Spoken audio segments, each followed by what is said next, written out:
Payons-nous sérieusement quelqu'un autant pour surveiller des tableurs? A ricané le nouveau vice-président, en se moquant publiquement de mon salaire de 685 000 $.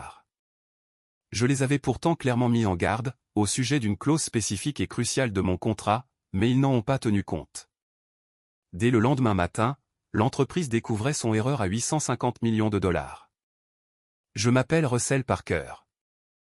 J'ai 47 ans, et, il y a 6 mois, j'étais encore le directeur principal de l'architecture des risques et de la conformité réglementaire chez Crest Global Solutions. Ce matin-là, j'étais sur le point de devenir quelqu'un d'autre, totalement. Owen Walsh, lui, avait 34 ans. Owen. Son profil LinkedIn affichait fièrement son MBA de Wharton, un bref passage chez McKinsey, et 3 ans d'expérience en tant que consultant spécialisé dans le démantèlement d'organisations, sans jamais rien bâtir de durable. Il avait rejoint Crest il y avait tout juste 7 semaines, arrivant avec cette confiance suprême, typique de ceux qui démantèlent des entreprises sans même comprendre ce qui, à l'origine, les faisait fonctionner. À travers les parois de verre, j'avais une vue imprenable sur lui alors qu'il tenait salon devant notre directeur financier, Perry Stone, 2 membres du comité d'audit, et notre directrice générale récemment installée, Margaret Foster. Il y avait également 3 observateurs du conseil d'administration de Vanguard, dont leur directrice des investissements principales, Gloria Morgan, qui posait des questions de plus en plus pointues lors de nos revues trimestrielles. Cela représente exactement le genre de dépenses héritées et boursouflées, qui étouffe notre efficacité opérationnelle, a poursuivi Owen, tout en agrandissant le tableur pour afficher les comparaisons entre départements. Nous perdons un argent fou dans des postes qui avaient du sens en 2010, mais qui sont totalement inutiles dans le monde automatisé d'aujourd'hui. Je suis resté parfaitement immobile, observant la scène avec l'intérêt détaché de quelqu'un qui, au cours de sa carrière, avait déjà assisté à ce genre de théâtre d'entreprise dans 3 autres structures. La différence, cette fois, c'est qu'auparavant, j'avais observé à distance de sécurité les autres départements subir ces mesures d'efficacité. Cette fois, la lame était dirigée directement vers moi. Ce qu'Owen Walsh ne savait pas, ce qu'aucun d'entre eux, assis dans cette salle de conférence, n'avait pris la peine de découvrir, c'est que 4 ans plus tôt, lorsque Vanguard Capital Partners a acquis Crest Global Solutions par le biais d'un rachat par l'emprunt, mon avocate avait négocié une clause extraordinaire dans mon contrat de travail. Une clause enfouie à l'article 12, section 7, paragraphe D. Un élément que j'avais pourtant exposé en détail, de manière explicite, dans un protocole envoyé aux conseillers juridiques, aux ressources humaines, et à la direction exécutive, il y avait exactement 19 jours. Ce mémo avait fait l'objet d'un simple accusé de réception, sous la forme d'un court email de notre directeur juridique, Case Coleman, bien reçu. Nous allons l'examiner, et nous y donnerons suite si nécessaire. Aucun suivi n'a jamais eu lieu. Les ressources humaines l'ont classé dans le cimetière numérique qu'elle réservé aux documents considérés comme de simples bruits administratifs. Et maintenant, en regardant Owen tourner autour de ma rémunération comme un prédateur qui aurait repéré une proie blessée, je comprenais que nous étions sur le point de découvrir, précisément, ce qui se passe lorsque la nouvelle direction ignore les avertissements institutionnels. Demain, à la même heure, Crest Global Solutions se rendrait compte qu'elle n'avait pas simplement éliminé un poste redondant. Elle avait déclenché une cascade contractuelle, qui allait se traduire par 850 millions de dollars cumulés de retrait de clients, d'expositions réglementaires, de clauses d'accélération de rémunération, et de dispositions de pénalité, qui allait modifier fondamentalement la trajectoire financière de l'entreprise. Mais je devance les événements. Laissez-moi revenir en arrière, et vous expliquer comment nous en sommes arrivés là. Je suis un spécialiste de la conformité. Ce n'est pas vraiment le sujet le plus passionnant lors des dîners en ville. Les gens ont tendance à avoir le regard Vive quand j'explique ce que je fais réellement, mais ce titre ennuyeux représentait pourtant la différence entre une entreprise de 6,8 milliards de dollars, fonctionnant sans accroc au sein de cadres réglementaires complexes, régissant les services financiers, et cette même entreprise, confrontée à des mesures d'exécution fédérale catastrophiques. Je suis marié à Linda depuis 25 ans. C'est une professeure de mathématiques de lycée à la retraite, qui fait encore du bénévolat à la bibliothèque locale 2 fois par semaine. Notre fils, Brian, est un jeune homme de 22 ans, actuellement en 2e année à Cornell, où il étudie les mathématiques appliquées. Entre ses frais de scolarité, notre prêt hypothécaire pour une maison coloniale dans le comté de Westchester, et la vie confortable que nous avions bâtie sur plus de 2 décennies et demie de double revenu professionnel, mon enveloppe annuelle de 685 000 $ n'était pas excessive. C'était une rémunération appropriée pour quelqu'un qui avait construit, et entretenu, l'infrastructure invisible maintenant une entreprise de plusieurs milliards de dollars en conformité avec 23 organismes de réglementation différents, à l'échelle fédérale, étatique et internationale. J'ai étudié l'économie à Columbia, puis j'ai obtenu mon diplôme de droit à la NYU tout en travaillant à plein temps comme analyste de conformité dans une banque d'investissement de taille moyenne. J'ai passé 6 ans à la Security and Exchange Commission, SEC, en tant qu'examinateur principal dans leur division de mise en application des lois. Développant une expertise dans les cadres réglementaires précis qui empêchent les entreprises de services financiers d'exploser sous la surveillance fédérale. Mon passage dans la marine avant l'université m'avait appris la discipline, et le souci du détail, des qualités qui m'ont grandement servi, tant à la faculté de droit que dans mon travail réglementaire.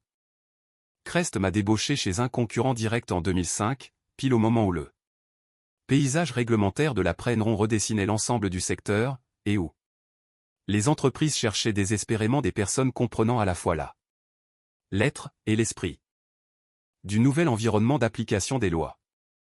En 19 ans, j'ai noué des relations avec les régulateurs, conçu des systèmes de conformité, et évité le genre de violations qui peuvent détruire une entreprise du jour au lendemain. Mon travail n'était pas de ceux qui font les gros titres, ou qui permettent de conclure des transactions majeures. Je ne gérais pas de compte de résultats, et je ne démarchais pas de nouveaux clients.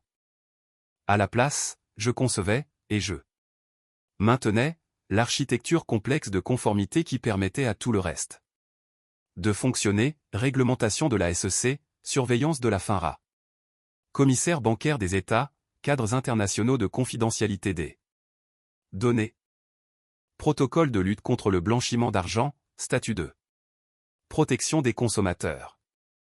Chaque organisme de réglementation avait ses propres exigences, calendrier de rapport, protocole d'examen, et philosophie d'application. Je savais quel examinateur spécifique, dans quelle agence particulière, s'intéressait à quel indicateur de conformité. Je comprenais quelle réglementation était dotée d'un réel pouvoir de sanction, et lesquels n'étaient, par essence, que des exercices formels de cases à cocher. Je savais comment structurer notre système de manière à ce que, lorsque les auditeurs réglementaires arrivaient pour des examens surprises, chaque document demandé soit déjà organisé, recoupé, et justifiable. Ce savoir-faire ne se transmet pas facilement. On ne peut pas le condenser dans un manuel de formation, ni le charger dans une base de données de gestion des connaissances. Il réside dans une reconnaissance des schémas, développés au fil de 19 années. Passer à observer l'évolution des environnements réglementaires, à comprendre comment les priorités d'application des lois changent avec les administrations politiques, et à nouer des relations avec les décideurs réels. Ce qui détermine si votre entreprise fera l'objet d'une simple lettre d'avertissement ou d'une amende de 50 millions de dollars. Le portefeuille de clients de Crest comprenait 63 investisseurs institutionnels, gérant collectivement 1,22 billion de dollars d'actifs, fonds de pension, dotations universitaires, fonds souverains, compagnies d'assurance, familles de fonds mutuels. Ce n'étaient pas des organisations qui toléraient ne serait-ce que l'apparence d'une incertitude réglementaire. Elles achetaient nos services d'analyse et nos plateformes de données. Mais ce qu'elles achetaient réellement, c'était notre réputation de conformité. Et cette réputation reposait presque entièrement sur les cadres que j'avais conçus, les relations que j'avais cultivées, et les connaissances institutionnelles que j'avais accumulées sur près de 2 décennies. Rien de tout cela ne semblait avoir de valeur pour Owen Walsh lorsqu'il est arrivé, en octobre dernier. Owen avait été recruté directement par notre nouvelle directrice générale, Margaret Foster, qui avait rejoint l'entreprise 8 mois plus tôt, à la suite de l'acquisition par Vanguard. Margaret venait d'un milieu purement technologique. Elle avait passé 12 ans au sein de diverses entreprises de la Silicon Valley, plus récemment en tant que directrice des opérations d'un fournisseur d'infrastructures cloud qui était entré en bourse pendant le boom technologique. Elle s'exprimait couramment dans le langage de l'efficacité opérationnelle, des systèmes évolutifs, et de l'optimisation des ressources. Son vocabulaire comprenait des expressions telles que structure de coûts héritée et initiative de modernisation, mais manquait, de manière flagrante, de toute compréhension approfondie de la complexité réglementaire propre aux services financiers. Owen Walsh était sa recrue de choix, embauchée pour exécuter sa vision visant à transformer ce qu'elle appelait, à répétition, notre modèle opérationnel vétuste en quelque chose de plus conforme à son expérience passée dans l'industrie technologique. Le problème, c'est que la conformité des services financiers ne s'apparente en rien à l'optimisation de la capacité des serveurs ou à la simplification des interfaces utilisateurs. On ne peut pas simplement faire une mise à jour vers conformité 2.0 et s'attendre à ce que tout fonctionne mieux. J'ai rencontré Owen pour la première fois lors d'une réunion générale des opérations, fin octobre. Il se tenait à l'avant de notre plus grande salle de conférence, vêtu d'un costume anthracite impeccablement ajusté, rayonnant de ce genre d'assurance particulier propre à ceux qui n'ont jamais connu d'échec professionnel significatif. Derrière lui, un diaporama était déjà chargé, la diapositive de titre promettant une excellence opérationnelle par la transformation stratégique. J'ai consacré mes 45 premiers jours à mener un audit opérationnel complet, a-t-il annoncé, en passant à une diapositive montrant divers ratios de dépenses départementales, comparés à ce qu'il qualifiait de « référence d'optimisation » du secteur. Ce que j'ai découvert représente une opportunité significative d'amélioration structurelle et de rationalisation des coûts. Il a parlé avec enthousiasme d'automatisation, de surveillance de la conformité pilotée par l'intelligence artificielle, et de l'élimination de ce qu'il appelait la surveillance humaine redondante, dans des domaines où les solutions technologiques avaient, selon lui, suffisamment mûri. Ces diapositives comparaient nos dépenses de conformité à des références sectorielles soigneusement sélectionnées, des entreprises qui, soit avaient été confrontées à de lourdes sanctions réglementaires ces dernières années, soit n'existaient pas depuis assez longtemps pour avoir subi de sérieux contrôles. Nos effectifs sont largement excédentaires dans certaines fonctions historiques, a-t-il déclaré, ses yeux balayant l'assemblée des employés avec une inquiétude bien rodée. Non pas parce que quelqu'un a sous-performé individuellement, mais parce que notre approche opérationnelle n'a pas évolué pour tirer parti des capacités technologiques modernes. Je voyais des têtes hochées de haut en bas dans la salle. Pour les personnes peu familières avec les subtilités de la conformité financière, la présentation d'Owen semblait raisonnable, voire visionnaire. Pourquoi refuserait-on d'éliminer les inefficacités et d'adopter des solutions de pointe? Une fois la réunion terminée, il m'a intercepté près de la batterie d'ascenseur. Russell, c'est bien ça? Il m'a tendu la main, avec un sourire qui projetait de la chaleur sans pour autant atteindre ses yeux. J'aimerais que nous planifions un moment de rencontre la semaine prochaine. Une discussion détaillée sur la structure de votre département et vos livrables. Bien sûr, ai-je répondu. Ce sera un plaisir de vous présenter notre architecture de conformité et nos cadres réglementaires. Parfait. Et s'il vous plaît, apportez une documentation complète sur vos systèmes et processus. Je veux comprendre ce qui peut être automatisé efficacement et ce qui nécessite véritablement un jugement et une expertise humaine. Cette conversation aurait dû me servir de premier signal d'alarme clair. Mais j'avais survécu à 4 acquisitions d'entreprises, 6 directeurs généraux différents, et d'innombrables initiatives de réorganisation au cours de ma carrière. Je savais comment documenter la valeur d'un service, comment démontrer sa nécessité à travers des indicateurs et des évaluations des risques. J'avais déjà surmonté des tempêtes, en prouvant ma valeur par des données et des résultats. Je n'étais pas particulièrement inquiet. Avec le recul, cette confiance était naïve. La réunion s'est déroulée le jeudi suivant, dans le bureau fraîchement rénové d'Owen, à l'étage de la direction. Il l'avait déjà entièrement redécoré, mobilier scandinave minimaliste, bureau debout réglable en hauteur, 3 grands écrans affichant des tableaux de bord opérationnels en temps réel, qu'il ne comprenait probablement pas entièrement. Les murs étaient vides, à l'exception de son diplôme de MBA encadré, et d'une affiche de motivation sur la perturbation du statu quo. Russell, merci de libérer du temps, a-t-il dit, en désignant une chaise en face de son bureau. J'ai mené un examen détaillé de l'allocation budgétaire de votre département, et de l'utilisation de vos ressources. Expliquez-moi pourquoi la conformité réglementaire nécessite un tel niveau d'investissement. J'ai passé 50 minutes à lui expliquer notre paysage réglementaire en détail. La complexité juridictionnelle, qui s'étendait des autorités fédérales aux autorités étatiques. La gestion des relations avec 37 contacts d'agences différents, à travers de multiples organismes de réglementation. Les cadres de reporting personnalisés, requis pour chaque segment de clientèle distinct.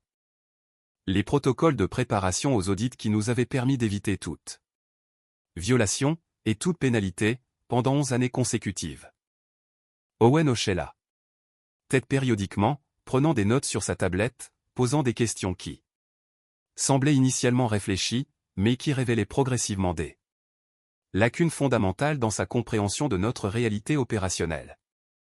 La majorité de cette surveillance ne pourrait-elle pas être gérée par des plateformes existantes?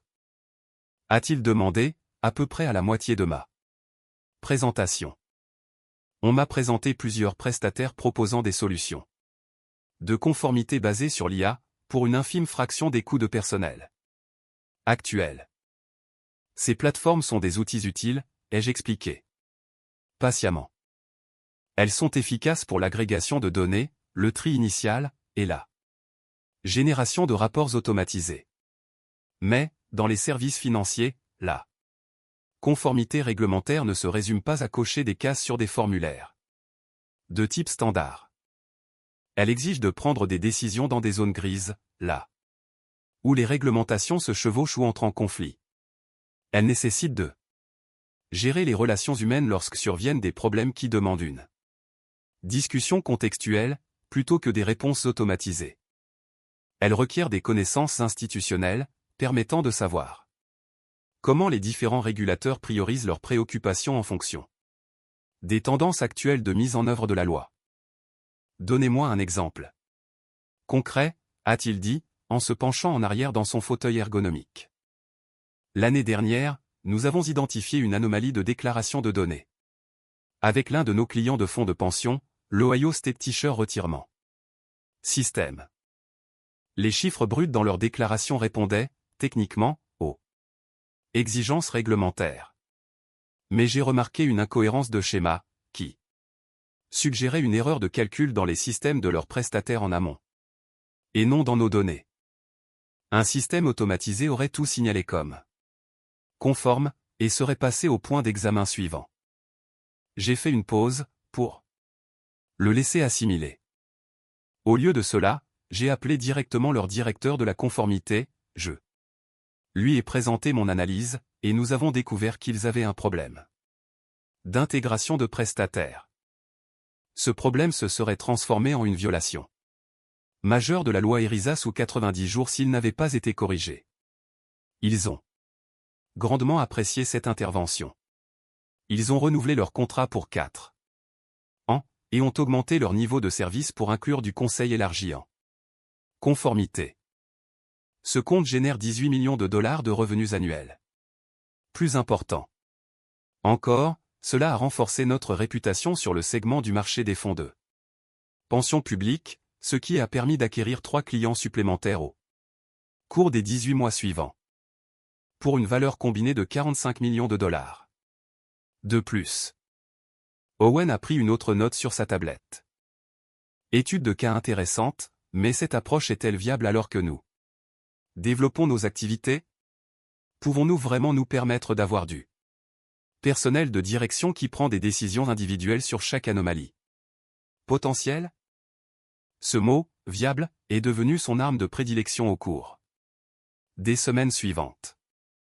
Chaque conversation, chaque échange de mails, chaque interaction informelle dans le couloir finissait par revenir sur la question de savoir si mon rôle, mon équipe, et l'ensemble de mon approche opérationnelle étaient viables, compte tenu de l'évolution de l'entreprise vers ce qu'il appelait les normes modernes d'efficacité. J'ai commencé à documenter absolument tout, méticuleusement. Chaque question qu'il posait, chaque suggestion qu'il faisait, chaque allusion indiquant que mon poste était évalué. Non pas en fonction de mes résultats, mais uniquement comme une opportunité de réduction des coûts. Mon entraînement dans la marine m'avait appris l'importance de tenir des registres détaillés, et cette habitude m'a bien servi dans des environnements d'entreprise où la mémoire collective a parfois tendance à devenir sélective, de manière bien opportune. À la mi-novembre, j'ai déjeuné avec Denny Brox, un ancien collègue qui avait récemment quitté un concurrent, après que leur directeur de la conformité avait été licencié lors d'une initiative de restructuration stratégique. Nous sommes retrouvés dans un steakhouse tranquille de Midtown, le genre d'endroit où les professionnels des services financiers mènent des conversations sensibles autour de repas coûteux. Laisse-moi deviner le schéma, a dit Denny, après que j'ai décrit les interrogations persistantes d'Owen sur la viabilité opérationnelle. Il a découpé son entrecôte avec la précision résignée de quelqu'un qui avait déjà vu ce film. Un nouveau cadre, issu du conseil, qui pense que la conformité réglementaire n'est au fond qu'un abonnement logiciel qu'on peut acheter, plutôt qu'une véritable expertise. C'est exactement cela, ai-je répondu. Il n'arrête pas de demander pourquoi nous ne pouvons pas simplement tout automatiser avec des plateformes basées sur l'IA. Denny a ri, mais d'un rire sans aucune joie.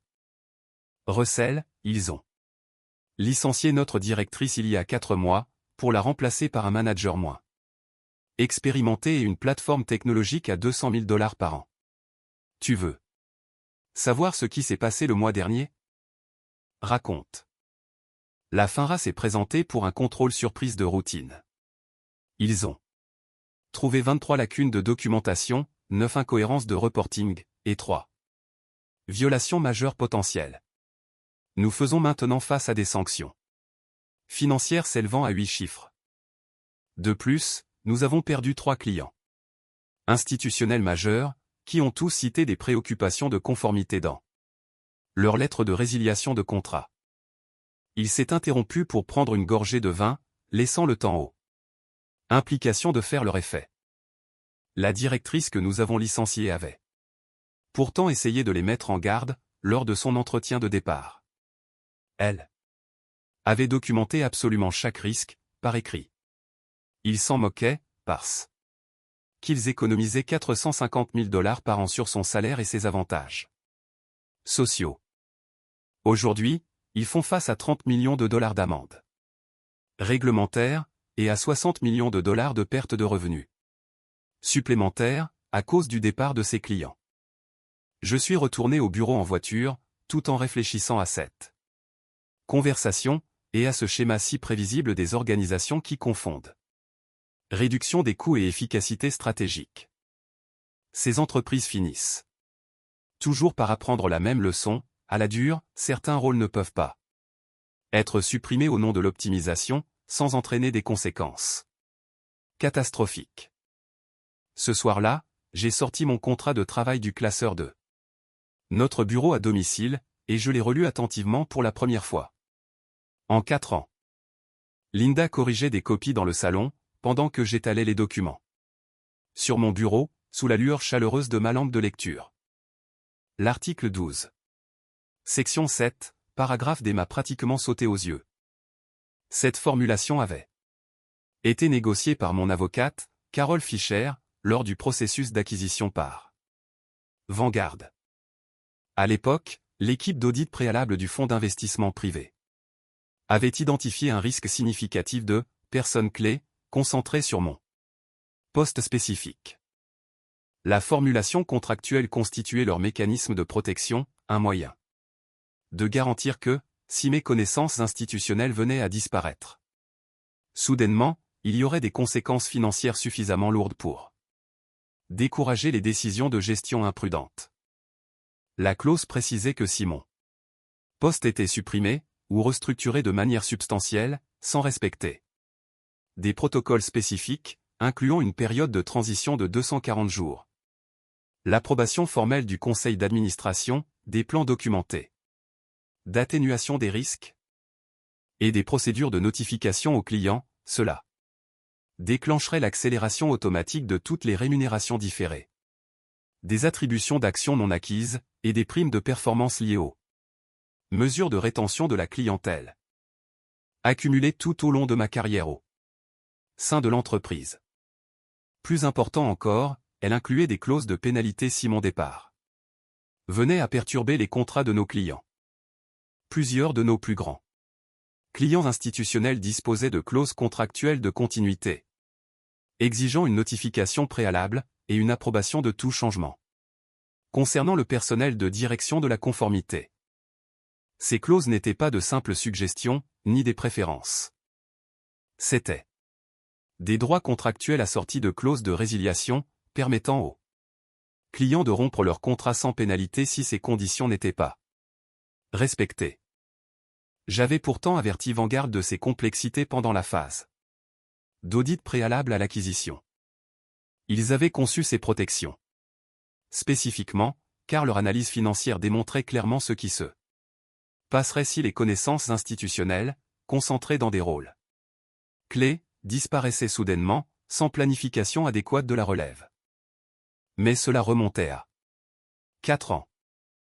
Désormais, il y avait une nouvelle direction, de nouvelles priorités opérationnelles, et de nouveaux managers qui n'avaient pas participé à ces négociations initiales, et qui, apparemment, n'avaient pas pris la peine d'examiner la documentation fournie lors de l'acquisition. Linda est apparue dans l'embrasure de la porte, avec 2 tasses de café. « Tu as l'air soucieux. » a-t-elle observé, en posant un mug sur mon bureau. « Potentiellement des problèmes au travail, ai-je dit. » Le nouveau vice-président semble déterminé à supprimer mon poste, dans le cadre de son plan d'efficacité.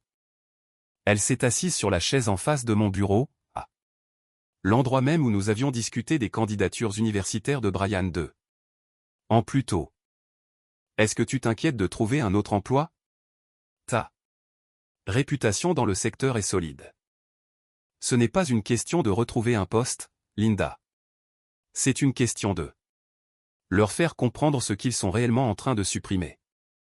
Je lui ai montré les termes du contrat, je lui ai expliqué les clauses de protection que Carole avait négociées, et j'ai détaillé les implications pour les contrats clients. Linda a tout lu, avec l'attention méthodique qu'elle appliquait autrefois à la correction des devoirs d'algèbre de ses élèves. Ils n'ont vraiment rien examiné de tout cela? A-t-elle finalement demandé. L'équipe de direction actuelle ne faisait pas partie des négociations d'acquisition initiale. Owen est là depuis moins de 2 mois. Margaret vient d'un secteur totalement différent, où la conformité réglementaire signifie quelque chose de complètement autre. Il voit des chiffres sur un tableur qui représentent des coûts, et non les systèmes invisibles qui protègent ces mêmes chiffres d'une catastrophe. Réglementaire. Qu'est-ce qui se passe s'ils mettent leur plan à exécution? Alors, ils vont apprendre ce que signifie réellement le mot « cher ». Le 18 novembre, j'ai rédigé et envoyé un mémorandum officiel à Owen Walsh, Margaret Foster, notre directeur juridique Case Coleman, et notre représentante de liaison du conseil d'administration Gloria Morgan. L'objet du message était direct, restructuration du rôle de conformité. Considération contractuelle et évaluation des risques. J'y exposais explicitement l'article 12, section 7, paragraphe D, en y incluant l'intégralité du texte de la clause. J'y détaillais les implications pour les contrats des clients, en joignant un tableur complet, qui montrait quels clients institutionnels spécifiques disposaient de clauses de continuité dans leur contrat cadre de service.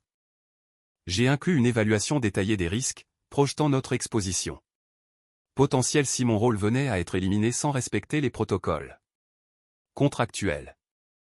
Le document faisait 12 pages, méticuleusement documenté, et s'avérait professionnellement dévastateur dans ses implications. Owen a répondu par email en moins de 90 minutes, « Merci pour votre contribution, Russell. Nous prendrons cela en considération lors de la finalisation de notre planification opérationnelle. » Case Coleman, notre directeur juridique, a envoyé un message séparé. Russell, je vais examiner les termes du contrat avec notre cabinet d'avocats externe, et je ferai le lien avec les RH. Merci d'avoir signalé ce point. Ce fut l'intégralité de leur réponse. Pas de réunion de suivi, pas de session d'examen détaillé, aucune indication montrant qu'ils comprenaient l'ampleur de ce que je venais d'exposer. Un simple accusé de réception, puis un classement vertical, probablement dans ce même cimetière numérique où ils avaient déjà stocké d'innombrables autres documents considérés comme du bruit administratif.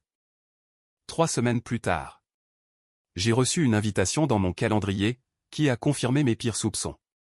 Session de planification stratégique des effectifs, salle de conférence de la direction, toute l'équipe dirigeante, date, 6 décembre, heure 9h. Je savais immédiatement ce que représentait cette réunion. La chorégraphie m'était bien trop familière, pour avoir observé des sessions similaires dans d'autres entreprises tout au long de ma carrière. Il ne s'agissait pas de discussions collaboratives sur le développement organisationnel, ou sur l'allocation stratégique des effectifs. C'était des licenciements soigneusement scénarisés, conçus pour créer l'illusion d'une procédure équitable, pendant que des témoins consignaient par écrit que les étapes appropriées avaient été respectées. C'était l'équivalent, dans le monde de l'entreprise, d'un procès pour la forme, avec des résultats prédéterminés et des délibérations purement théâtrales. J'avais 3 semaines pour me préparer à ce qui serait soit la fin de ma carrière chez Crest Global Solutions, soit le début de la leçon la plus coûteuse en matière de gestion des connaissances institutionnelles que l'un d'entre eux ait jamais reçu. Assis dans notre cuisine ce soir-là, regardant Linda préparer le dîner alors que le soleil de décembre se couchait tôt derrière nos fenêtres, je me sentais remarquablement calme. Parfois, la préparation et la patience convergent avec l'opportunité de manière à créer une clarté parfaite sur ce qui doit se passer. Ensuite, la veille de la réunion, j'étais assis dans notre bureau à domicile, passant en revue mon dossier complet de documentation. Chaque échange de mails, chaque mémo, chaque avertissement que j'avais envoyé au cours des 2 derniers mois était classé par ordre chronologique. Linda est entrée vers 22h30, apportant du thé et ses lunettes de lecture. Tu travailles encore, a-t-elle observé, en posant la tasse sur mon bureau, à côté des piles de papier bien ordonnées. Dernier préparatif pour la réunion de demain, ai-je dit. La session de planification des effectifs. Elle avait surpris suffisamment de mes conversations téléphoniques avec Carol Fisher, au cours du mois passé, pour comprendre que quelque chose d'important se préparait. Est-ce qu'ils vont vraiment aller jusqu'au bout? Tous les indices semblent l'indiquer, oui. Elle s'est assise sur la chaise habituelle en face de moi, son esprit pratique Analysant déjà les différents scénarios. Russell, quoi qu'il arrive demain, tout ira bien. Les frais de scolarité de Brian sont gérables, il ne reste que 6 ans sur le prêt hypothécaire, et ta réputation t'ouvrira des portes n'importe où. Je sais que nous en sortirons financièrement, ai-je répondu, mais il ne s'agit pas principalement de trouver mon prochain poste. Il s'agit de leur apprendre à valoriser les connaissances institutionnelles, avant qu'ils ne les détruisent. Par pure négligence. Je suis arrivé au bureau à 8h45, le 6 décembre. La salle de conférence de la direction occupait l'angle nord-est du siège social, au 28e étage, avec des baies vitrées allant du sol au plafond, qui offraient une vue panoramique sur Manhattan et l'East River. C'était un cadre magnifique pour ce qui s'apparentait, au fond, à une exécution d'entreprise. Margaret Foster était assise en bout de table de conférence en bois verni, son expression affichant une neutralité très professionnelle. Owen Walsh s'était installé à sa droite, son ordinateur portable déjà connecté au système de projection, rayonnant de l'assurance de celui qui pense être sûr. Le point de résoudre une inefficacité opérationnelle majeure. Case Coleman passait en revue des documents sur sa tablette, avec une intensité inhabituelle. Perry Stone, notre directeur financier, semblait visiblement mal à l'aise. Ajustant sans cesse sa cravate et évitant le regard des autres personnes présentes. Les 3 observateurs du conseil d'administration de Vanguard étaient également présents, y compris Gloria Morgan, dont l'esprit financier aiguisé l'avait amené à poser des questions de plus en plus pointues sur les risques opérationnels, lors des récentes revues trimestrielles. Owen s'est levé, puis a lancé sa présentation. Bonjour à tous. Merci d'assister à cette importante session d'optimisation des effectifs. Alors que nous approchons de la planification de fin d'année, et que nous préparons le prochain exercice budgétaire, il est essentiel d'examiner notre structure organisationnelle sous une perspective nouvelle, et avec une clarté stratégique. La première diapositive est apparue, l'excellence opérationnelle par la restructuration stratégique. Notre discussion d'aujourd'hui se concentre sur les rôles opérationnels hérités, qui ne s'alignent peut-être plus avec notre trajectoire de croissance et nos capacités opérationnelles modernes, a-t-il poursuivi d'une voix fluide. La diapositive suivante montrait la répartition de nos dépenses par département. La conformité réglementaire représentait 31% des frais généraux opérationnels, surlignés en rouge vif, avec une flèche pointant spécifiquement vers mon poste et ma rémunération globale. Maintenant, je veux être absolument clair, a dit Owen, son ton étant soigneusement modulé pour paraître le plus raisonnable possible. Cette discussion ne porte pas sur les performances individuelles, ni sur les contributions historiques. Russell Parker a été un membre précieux de l'équipe tout au long de son parcours chez Crest. Cependant, la technologie liée à la conformité a progressé de manière substantielle au cours de la dernière décennie. Les plateformes automatisées peuvent désormais gérer la surveillance réglementaire avec une précision de 99,7%, pour une fraction des coûts de personnel actuel. Le recours au passé composé a été un membre précieux, et non est. C'est avéré un choix linguistique délibéré et révélateur. Une autre diapositive est apparue, feuille de route pour la modernisation de la conformité, phase 3. Elle montrait la transition des rôles historiques, avec des économies annuelles estimées à 740 000 $. Aucun nom n'était mentionné, mais tout le monde dans la salle savait exactement quel poste cela représentait. Gloria Morgan, de chez Vanguard, a pris la parole, d'une voix mesurée. Professionnelle, quel est le calendrier de transition proposé ici, et quels protocoles d'atténuation des risques sont mis en œuvre? Excellente question, a répondu Owen d'un ton fluide.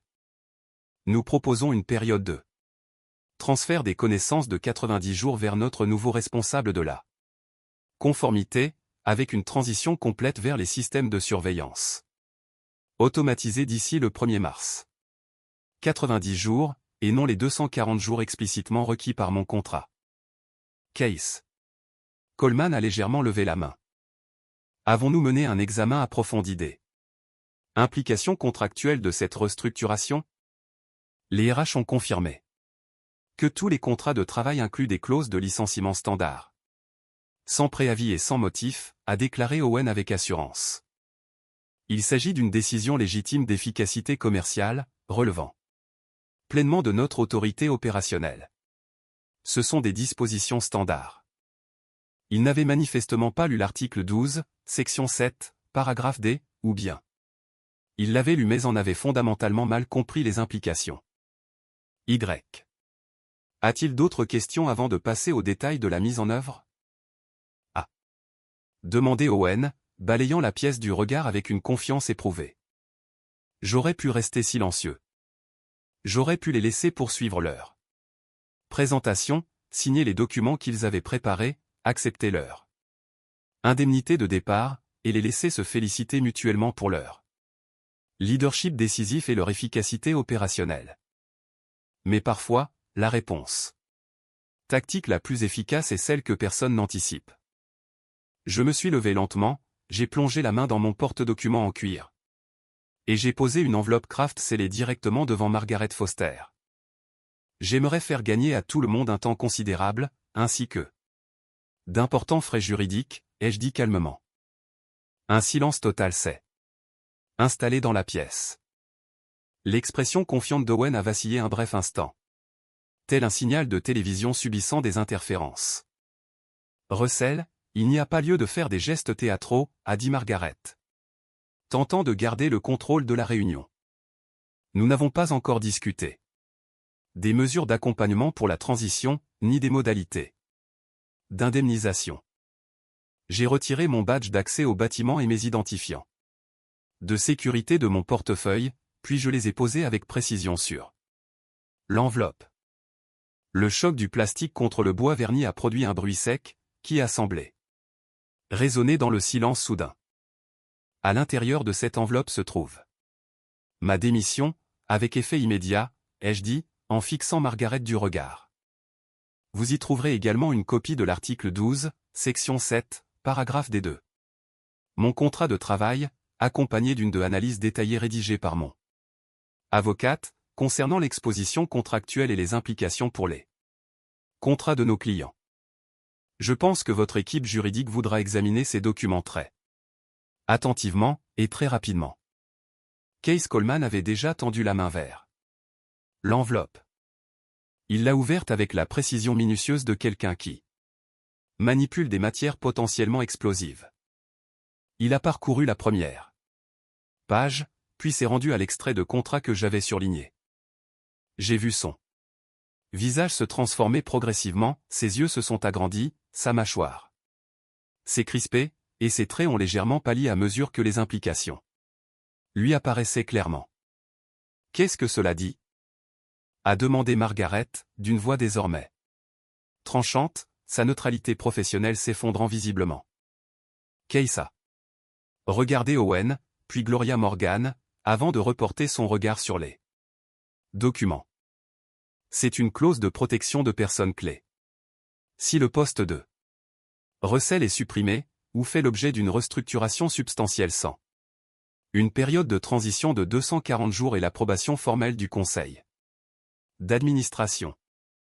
Cela déclenche l'accélération immédiate de toutes les rémunérations différées, des attributions d'actions non acquises, et des primes de performance accumulées sur l'ensemble de sa carrière.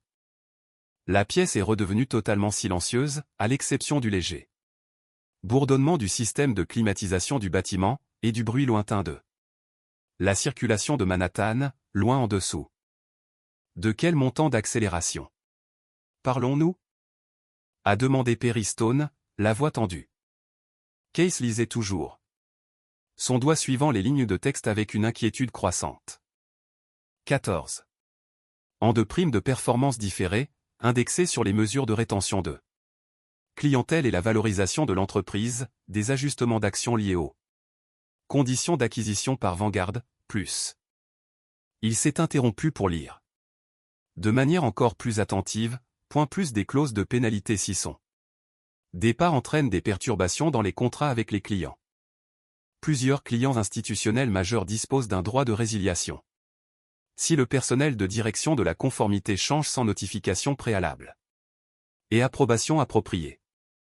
Owen était devenu visiblement blême.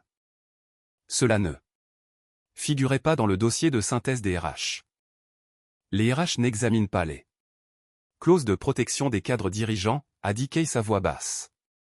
Celles-ci sont négociées directement lors des acquisitions et conservées par les conseillers juridiques. Elles ne font pas partie des documents de travail standard. J'ai reculé ma chaise de la table, avec un calme délibéré. Je vous remercie pour l'opportunité de collaborer ici au cours de ces 19 dernières années. Je vous souhaite à tous de la stabilité et beaucoup de succès dans les mois à venir. Alors que je me dirigeais vers la sortie, j'ai entendu la voix de Margaret, désormais serrée et contenue. Case, quelle est notre exposition totale dans cette affaire? Donne-moi une première estimation. Je n'ai pas attendu sa réponse. La porte s'est refermée derrière moi avec un clic étouffé, qui m'a semblé merveilleusement définitif. Le temps d'atteindre le parking, mon téléphone vibrait déjà avec insistance. 6. Appel manqué de numéro de bureau que je reconnaissais, mais auquel j'ai choisi de ne pas répondre. Il y a un intervalle de temps bien spécifique, après une décision de ce genre, trop tôt pour que les conséquences matérielles se fassent sentir, mais trop tard pour pouvoir les empêcher. Je suis resté assis dans ma Lexus pendant plusieurs minutes, le regard tourné vers la tour de verre et d'acier qui abritait 940 employés, lesquels n'avaient aucune idée de ce qui allait se jouer au cours des prochaines semaines. 3 jours plus tard, Lance Morrison, de chez Vanguard, m'a appelé personnellement. Russell, le conseil d'administration reconnaît qu'il y a eu des manquements majeurs dans la manière dont cette restructuration a été gérée.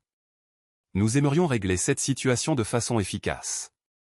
Le règlement final a été signé en moins d'une semaine, 1,4 million de dollars de rémunération accélérée, plus des honoraires de conseil pour aider à transférer convenablement mes connaissances institutionnelles. Owen Walsh a été discrètement réaffecté à des projets spéciaux. Margaret Foster a annoncé son départ 2 mois plus tard. En l'espace d'un mois, Suzanne Palmer, du cabinet Sovereign Risk Advisor à Boston, m'a appelé pour me proposer une offre que je ne pouvais pas refuser. Associé principal, participation au capital, et une autonomie totale pour constituer ma propre équipe. Aujourd'hui, installé dans mon bureau d'angle qui surplombe le port de Boston, j'ai appris que la revanche professionnelle la plus satisfaisante n'est ni émotionnelle, ni vengeresse. Elle est contractuelle, documentée, et se suffit entièrement à elle-même.